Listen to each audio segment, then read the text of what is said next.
Hey, all you awesome preteen leaders. I hope you are having a great week and getting ready for some trick-or-treating, if you do that sort of thing. But yeah, so I just wanted to start off by saying thank you for what you do. You are making a huge impact in the life of our students, and I am so grateful that you have been so faithful this semester. So we are going to kick off a series in the book of James, and we're calling it Collide because we believe that James is talking about when faith and our real life intersect or collide. And that is what we're going to do. We wanted our students, your students, to see that their faith is played out in real life situations. And James is so perfect for that because it's so practical. So we're going to hit themes like what happens when we face trials and temptations, what we do when we face favoritism or preference, and how do we handle people that are not like us, and how do we treat them differently. We're going to talk about arguments. We're going to talk about our words.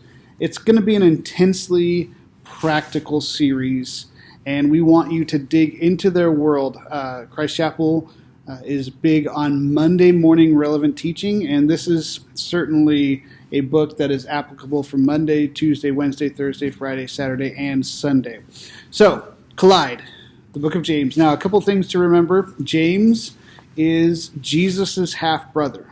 So when James speaks of Jesus, he's speaking about someone that he grew up with, that he watched intimately. History says that James was one who didn't necessarily believe Jesus at first. I don't know if your brother is the Messiah, but I probably wouldn't believe that either. But he came to faith later and became a prominent figure in the church. And so James is speaking as somebody who loves Jesus from a brotherly, familiar sense, and ultimately came to know him as the Savior and Lord as well. So, James, Collide, real life. I want you to dig into these issues and help our students see that God has very, very practical applications for how he wants us to live out our faith.